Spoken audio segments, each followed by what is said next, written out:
Hello दोस्तों, welcome to my channel simple economics channel पर आपको सब्जेक्ट इकोनॉमिक्स से रिलेटेड टॉपिकों को सरल शब्दों में समझाने का प्रयास किया जाता है। अगर वीडियो पसंद आए तो लाइक कीजिए, चैनल को सब्सक्राइब कीजिए। हमने सीरीज शुरू की हुई है व्यष्टि अर्थशास्त्र का संपूर्ण अध्ययन, जिनसे रिलेटेड वीडियो व्यष्टि अर्थशास्त्र का अर्थ और परिभाषा, व्यष्टि अर्थशास्त्र की विशेषताएँ और महत्व से रिलेटेड वीडियो बना के मैं डाल चुकी हूँ। अगर आपको ये वीडियो चाहिए तो डिस्क्रिप्शन बॉक्स चेक कर लीजिएगा। आज की क्लास में हम जानेंगे व्यष्टि अर्थशास्त्र का क्षेत्र, सीमा और निष्कर्ष, जिसके साथ ये टॉपिक व्यष्टि अर्थशास्त्र का संपूर्ण अध्ययन आज पूर्ण हो जाएगा। ठीक है, तो जानते हैं व्यष्टि अर्थशास्त्र का क्षेत्र। व्यष्टि अर्थशास्त्र का क्षेत्र जो है निम्नलिखित है। वस्तुओं का कीमत निर्धारण, व्यष्टि अर्थशास्त्र में वस्तुओं का कीमत निर्धारण किया जाता है। सेकंड, साधनों का कीमत निर्धारण और वितरण का सिद्धांत। थर्ड, साधनों के आवंटन की कुशलता, यानी कि साधनों का जो नेचर ने हमें सीमित साधन दिए हैं उनका प्रयोग हम इस उचित ढंग से करें कि उनसे मिलने वाली उपयोगिता, उत्पादकों को जो लाभ मिलता है वो अधिकतम हो सके। ठीक है, आगे जानते हैं हम सीमाएं, व्यष्टि अर्थशास्त्र की सीमाएं। फर्स्ट है अवास्तविक मान्यता।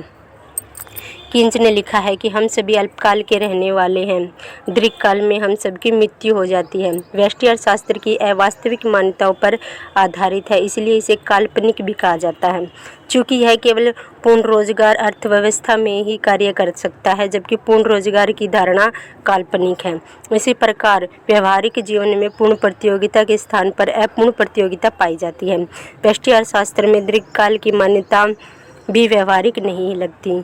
जैसा कि प्रोफेसर किंज ने लिखा है, हम सभी अल्पकाल के रहने वाले हैं और दीर्घकाल में हम सबकी मृत्यु हो जाती है।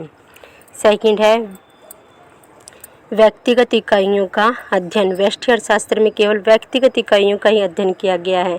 यह केवल व्यक्तिगत इकाइयों के संचालन और विश्लेषण में ही लगा रहता है, जिस कारण इस विश्लेषण में राष्ट्रीय अथवा विश्वव्यापी अर्थव्यवस्था का सही ज्ञान नहीं हो पाता।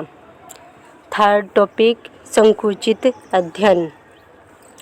कुछ आर्थिक समस्याएं ऐसी होती हैं जिनका अध्ययन व्यष्टि अर्थशास्त्र में संभव नहीं होता। उदाहरण के लिए जैसे मौद्रिक नीति, राजकोषीय नीति, राष्ट्रीय आय, रोजगार स्तर, आय व धन का वितरण, विदेशी विनिमय, औद्योगिक नीति इत्यादि, क्योंकि इनका संबंध संपूर्ण अर्थव्यवस्था से होता है। यही कारण है कि आजकल समष्टि अर्थशास्त्र का महत्व बढ़ गया है। फोर्थ टॉपिक, व्यष्टि निष्कर्षों का संपूर्ण अर्थव्यवस्था पर लागू न होना।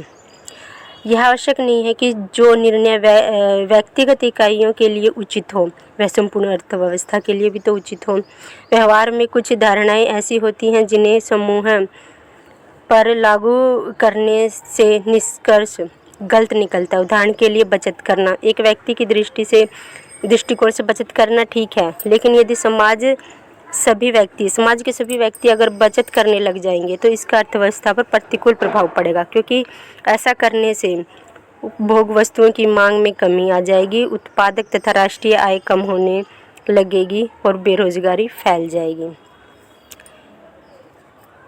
फिफ्थ टॉपिक, अव्यावहारिक नियम एवं सिद्धांत। व्यष्टि अर्थशास्त्र के अधिकांश नियम सिद्धांत पूर्ण रोजगार और पूर्ण प्रतियोगिता की मान्यता पर आधारित है, किंतु यदि पूर्ण रोजगार और पूर्ण प्रतियोगिता की मान्यता ही अव्यावहारिक है।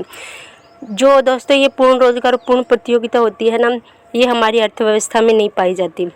किसी भी देश में ये जो पूर्ण रोजगार पूर्ण प्रतियोगिता पाई नहीं जाती, तो इस पर बने समस्त नियम सिद्धांत भी अव्यावहारिक ही तो कहलाएंगे, है ना।